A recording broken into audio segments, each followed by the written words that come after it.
Praise the Lord. सभी को जय मसीह की आशा करती हूँ कि आप सभी परमेश्वर में आनंदित होंगे। आज का वचन है रोमियो 6 अध्याय उसका 3 से 11 वचन। इन वचनों के द्वारा हम जानेंगे कि हमारे जीवन के लिए बपतिस्मा और प्रभु भोज क्यों जरूरी है। बपतिस्मा और प्रभु भोज क्या है।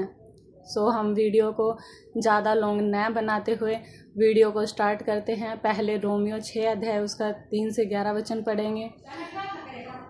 क्या तुम नहीं जानते कि हम जितनों ने मसीह यीशु का बपतिस्मा लिया तो उसकी मृत्यु का बपतिस्मा लिया। उसकी मृत्यु का बपतिस्मा पाने से हम उसके साथ गाड़े गए, ताकि जैसे मसीह पिता की महिमा के द्वारा मरे हुओं में से जिलाया गया, वैसे ही हम भी नए जीवन की सी चाल चले। क्योंकि यदि हम उसकी मृत्यु की समानता में उसके साथ जुट गए हैं तो निश्चय उसके जी उठने की समानता में भी जुट जाएंगे। क्योंकि हम जानते हैं कि हमारा पुराना मनुष्य तब उसके साथ क्रूस पर चढ़ाया गया, ताकि पाप का शरीर व्यर्थ हो जाए, ताकि हम आगे को पाप के दास्तों में न रहे। क्योंकि जो मर गया वह पाप से छूटकर धर्मी ठहरा। यदि हम मसीह के साथ मर गए तो हमारा विश्वास यह है कि उसके साथ जिएंगे भी। क्योंकि यह जानते हैं कि मसीह मरे हुओं में से जी उठकर फिर मरने का नहीं, उस पर फिर मृत्यु की प्रभुता नहीं होने की। क्योंकि वह जो मर गया तो पाप के लिए एक ही बार मर गया, परंतु जो जीवित है तो परमेश्वर के लिए जीवित है। ऐसे ही तुम भी अपने आप को पाप के लिए तो मरा, परंतु परमेश्वर के लिए मसीह यीशु में जीवित समझो। आमीन, हालेलुया, प्रेज द लॉर्ड। तो हे मेरे प्रियो, बपतिस्मा और प्रभु भोज यीशु ने कलीसिया को दिए गए दो खास चिन्ह हैं। बपतिस्मा एक बाहरी घोषणा है जो दिखाती है कि हम यीशु के साथ मर गए, दफनाए गए और नई जिंदगी में जी उठे। यह हमारे विश्वास की सार्वजनिक गवाही है और कलीसिया परिवार में शामिल होने का चिन्ह है। प्रभु भोज में हम रोटी और दाख रस लेकर यीशु की मौत को याद करते हैं और उसके दोबारा आने का इंतज़ार करते हैं। ये दोनों चिन्ह हमें सुसमाचार की सच्चाई याद दिलाते हैं और हमारे विश्वास को मजबूत करते हैं। इन्हें समझना हर विश्वासी के लिए ज़रूरी है, क्योंकि ये हमारी पहचान और आशा को दर्शाते हैं। यीशु ने अपनी सेवकाई के दौरान और क्रूस पर चढ़ने से पहले ये दोनों चिन्ह स्थापित किए। बपतिस्मा यूहन्ना बपतिस्मा देने वाले से शुरू हुआ और यीशु ने खुद बपतिस्मा लिया। प्रभु भोज यीशु ने अपने चेलों के साथ आखिरी भोज में शुरू किया। प्रेरितों ने इन्हें शुरुआती कलीसिया में जारी रखा और सिखाया कि ये सिर्फ रस्म में नहीं बल्कि गहरे आत्मिक अर्थ वाले चिन्ह हैं। हालेलुया।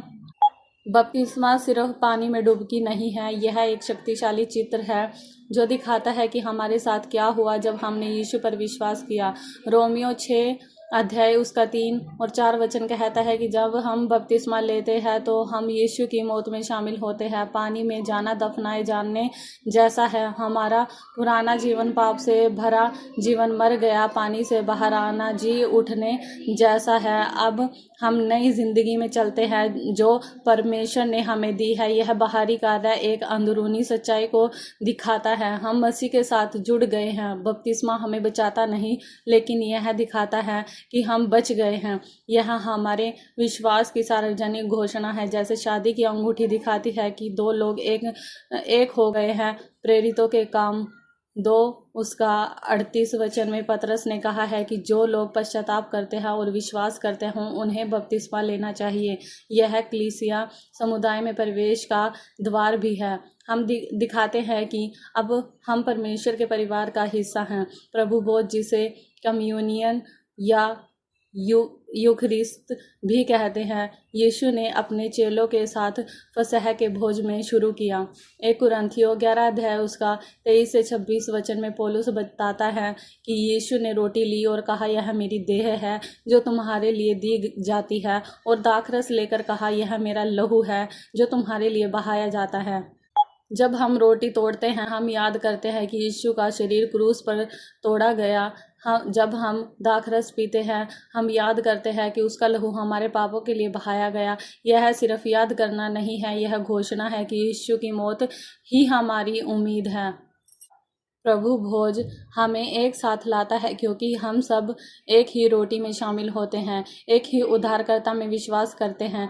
यह हमें आगे की ओर भी देखने को कहता है। यीशु ने कहा, जब तक मैं दोबारा न आऊं, यह करते रहो। हर बार जब हम प्रभु भोज लेते हैं, हम उसके वापस आने का इंतज़ार करते हैं। ये दोनों चिन्ह, बपतिस्मा और प्रभु भोज, हमें सुसमाचार की कहानी बताते रहते हैं। यीशु मरा, दफनाया गया, जी उठा और वापस आएगा। बपतिस्मा और प्रभु भोज सिर्फ रस्में नहीं, ये तुम्हारी ज़िंदगी को बदल सकते हैं। जब तुम बपतिस्मा लेते हो तो तुम दुनिया के सामने कहते हो, मैं अब यीशु का हूँ। यह तुम्हें हिम्मत देता है कि तुम अपने विश्वास को छुपाओ नहीं। जब तुम प्रभु भोज में रोटी और दाखरस लेते हो, तुम याद करते हो, यीशु ने मेरे लिए अपनी जान दी। यह तुम्हें धन्यवाद से भर देता है। ये दोनों चिन्ह तुम्हें याद दिलाते हैं कि तुम अकेले नहीं हो, तुम परमेश्वर के परिवार का हिस्सा हो। जब तुम कलीसिया में दूसरे विश्वासियों के साथ प्रभु भोज लेते हो, तुम एक दूसरे से जुड़ते हो। यह तुम्हें सिखाता है कि मसीह ज़िंदगी अकेले नहीं जी सकते, हमें एक दूसरे की ज़रूरत है। इस हफ्ते अगर तुमने अभी तक बपतिस्मा नहीं लिया तो अपने पास्टर या कलीसिया के किसी बड़े से बात करो, पूछो बपतिस्मा क्या है और मैं कैसे ले सकता हूँ। अगर तुमने बपतिस्मा ले लिया है तो याद करो उस दिन तुमने क्या वायदा किया था। क्या तुम अब भी यीशु के पीछे चल रहे हो? जब तुम अगली बार प्रभु भोज में शामिल हो तो जल्दबाजी मत करो। रोटी लेने से पहले चुपचाप प्रार्थना करो, यीशु तूने मेरे लिए क्या किया, मैं इसे याद करता हूँ। अपने दिल को जांचो, क्या कोई पाप है जिसे मुझे मानना चाहिए? क्या किसी से मुझे माफ़ी मांगनी चाहिए? प्रभु भोज के बाद किसी एक विश्वासी से बात करो और कहो, मैं खुश हूँ कि हम यीशु के परिवार में हैं। इस तरह ये चिन्ह तुम्हारी ज़िंदगी में असली मायने रखेंगे।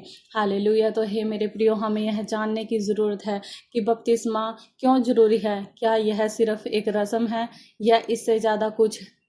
जब तुम प्रभु भोज लेते हो तो तुम्हारे दिल में क्या विचार आते हैं? क्या तुमने कभी सोचा है कि बपतिस्मा तुम्हारी पुरानी ज़िंदगी की मौत को दिखाता है? प्रभु भोज में रोटी और दाखरस क्यों इस्तेमाल होते हैं? इनका क्या मतलब है? क्या तुम अपने विश्वास को दूसरों के सामने खुलकर बता सकते हो?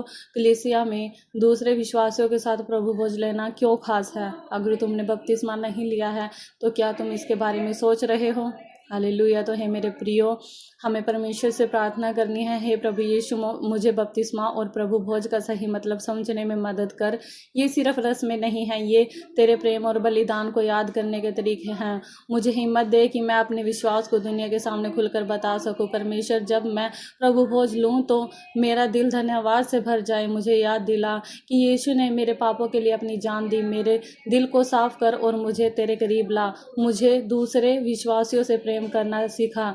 हे प्रभु, अगर मैंने अभी तक बपतिस्मा नहीं लिया है तो मुझे अगला कदम उठाने की हिम्मत दे। अगर मैंने ले लिया है तो मुझे उस वायदे को निभाने में मदद कर जो मैंने तुझसे किया था। मुझे हमेशा तेरे पीछे चलने की ताकत दे। आमीन। हालेलुया। Praise the Lord. यीशु मसीह के सामर्थ्य नाम में मांगते हैं, आमीन। तो है मेरे प्रिय, आशा करती हूँ कि आपको ये वचन समझ आए होंगे कि प्रभु भोज क्या है और ये हमारे जीवन के लिए क्यों ज़रूरी है। तो प्रभु इन वचनों के द्वारा आप सबको आशीष दें। पर हे मेरे प्रियो, हमें यह भी जानने की ज़रूरत है कि जब हम प्रभु भोज लेते हैं तो हमें अपने आप को जानने की ज़रूरत है, अपने आप को जांचने की ज़रूरत है। क्या हमने कोई पाप किया है?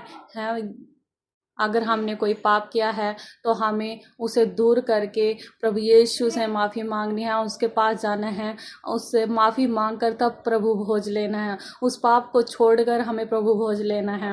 हालेलुया। अगर हम पाप करते हुए भी प्रभु भोज लेते हैं तो हम दोषी ठहरते हैं। हालेलुया। हे मेरे प्रियो, हमें परमेश्वर से प्रार्थना करनी है कि हम दोषी न ठहरें। हालेलुया। तो प्रभु आप सबको इन वचनों के द्वारा आशीष दे। God bless you all.